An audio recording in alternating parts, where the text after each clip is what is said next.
Hello. ഞായറാഴ്ച പള്ളിയിലൊക്കെ പോയി വന്നു. ഒരു ജ്യൂസൊക്കെ ഉണ്ടാക്കി കുടിച്ചു. നല്ല ചൂടല്ലേ, പോയി വന്നപ്പോൾ ഭയങ്കര ദാഹമായിരുന്നു. അപ്പോൾ ജ്യൂസൊക്കെ ആക്കി കുടിച്ചു.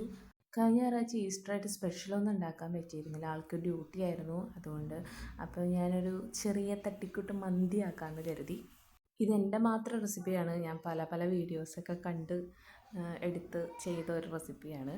അപ്പോൾ ചിക്കനെ മാരിനേറ്റ് ചെയ്യാൻ വേണ്ടിയിട്ട് നമ്മുടെ എല്ലാ സ്പൈസസും, പിന്നെ എൻ്റെ കയ്യിൽ മുഴുവൻ മല്ലി ഉണ്ടായില്ല, അതുകൊണ്ട് ഞാൻ മല്ലിപ്പൊടിയാണ് ഇട്ടത്. അതെല്ലാം ഒന്ന് വറുത്തെടുത്തിട്ട് നമുക്ക് പൊടിച്ച് മാറ്റാം. വേറൊരു മിക്സിയിൽ ഇഞ്ചി, പച്ചമുളക്, വെളുത്തുള്ളി, അതുപോലെ സബോള, തക്കാളി, മല്ലിയില, പുതിനയില, ഇത്ര ഐറ്റംസ് വെള്ളമൊന്നും ചേർക്കാണ്ട് നമുക്കൊന്ന് നന്നായിട്ട് പേസ്റ്റായിട്ട് അരച്ചെടുക്കാം. പിന്നെ ഒരു ചട്ടിയിലേക്ക് ഇത്തിരി തൈരും, നമ്മൾ ആദ്യം പൊടിച്ച് വെച്ച മസാലക്കൂട്ടും, നമ്മൾ പേസ്റ്റാക്കി വെച്ചതും, അല്പം കാശ്മീരി മുളക് പൊടിയും, മഞ്ഞൾപ്പൊടിയും, ഗരം മസാലയും, ആവശ്യത്തിന് ഉപ്പൊക്കെ ചേർത്ത് നമുക്ക് നന്നായിട്ടൊന്ന് മിക്സാക്കി എടുക്കണം. അതെല്ലാം കൂടി ഒന്ന് മിക്സാക്കി എടുക്കാം. അതിനുശേഷം നമ്മുടെ ചിക്കനിലേക്ക് ഈ മിക്സിനെ നന്നായിട്ട് പുരട്ടി കൊടുത്ത് മാരിനേറ്റ് ചെയ്ത് വയ്ക്കുക. ചിക്കൻ ഇങ്ങനെ വരഞ്ഞു കൊടുക്കണം കേട്ടോ, എന്നാലാണ് അതിലേക്ക് നന്നായിട്ട് മസാല പിടിക്കുകയുള്ളൂ. ഇത് ഞാൻ ഇന്നലെ രാത്രി തന്നെ റെഡിയാക്കി വെച്ചായിരുന്നു ഫ്രിഡ്ജിൽ.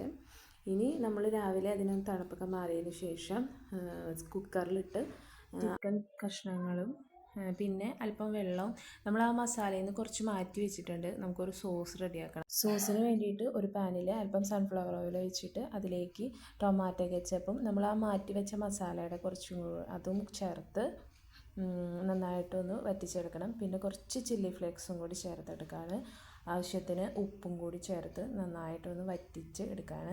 ഇനി നമുക്ക് വേവിച്ച് വെച്ച ചിക്കനെ ഓരോ പീസും നമുക്ക് വറുത്തെടുക്കാം. വറുത്തെടുത്ത് രണ്ട് സൈഡും നല്ല സ്ലോയിൽ വെച്ചിട്ട് വറുത്തെടുക്കണം. തീ കൂടിപ്പോയാൽ നമ്മുടെ ചിക്കൻ കരിഞ്ഞു പോവും.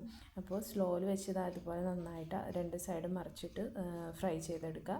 അതിന് ശേഷം നമ്മൾ റെഡിയാക്കി വെച്ച സോസ് അതിന് മുകളിലോട്ട് ഒന്ന് കോട്ട് ചെയ്ത് കൊടുക്കുക. ഒരു നല്ലൊരു ഫ്ലേവറിന് വേണ്ടിയിട്ടാണ് അങ്ങനെ നന്നായിട്ട് കോട്ട് ചെയ്ത് കൊടുക്കുക. ഇനി നമ്മൾ ചിക്കൻ വേവിച്ചെടുത്തതിൽ അല്പം ഗ്രേവി നമുക്കുണ്ടാവും, അതും കൂടി കൂട്ടിയിട്ടാണ് നമ്മൾ റൈസ് വേവിച്ചെടുക്കണേ. അത് 1 ഗ്ലാസ് ഉണ്ടായിരുന്നു. അത് ഞാൻ 2 ഗ്ലാസ് അരിയാണ് എടുത്തേക്കണേ. അപ്പോൾ നമുക്ക് 3 ഗ്ലാസ് വെള്ളമാണ് ഒഴിക്കേണ്ടത്. അപ്പോൾ അതൊരു ഗ്ലാസ് ഉണ്ടായിരുന്നു, ബാക്കി 2 ഗ്ലാസ് വെള്ളം കൂടി ഒഴിച്ച് വെള്ളം തിളച്ച് വന്നപ്പോൾ അരിയിട്ട് വേവിച്ചു. എന്നിട്ട് നമ്മുടെ വെരിക വെന്ത് കഴിഞ്ഞ് കഴിയുമ്പോൾ നമ്മുടെ ചിക്കൻ പീസുകൾ ഓരോന്നും മുകളിൽ അടക്കി വെച്ച് നമ്മൾ മെയിനായിട്ടുള്ള നമ്മുടെ കനലിട്ടിട്ട് പുകച്ചു. അപ്പോൾ നല്ല സൂപ്പറായിട്ടുള്ളൊരു മന്തി റെഡിയായി നമുക്ക് കിട്ടി. അങ്ങനെ വീട്ടിൽ തന്നെ ഇന്ന് സൺഡേ സ്പെഷ്യലായിട്ട് മന്തിയൊക്കെ ഉണ്ടാക്കി കഴിച്ചു. ഇന്നത്തെ വീഡിയോ ഇത്രയേ ഉള്ളൂ. Okay, by.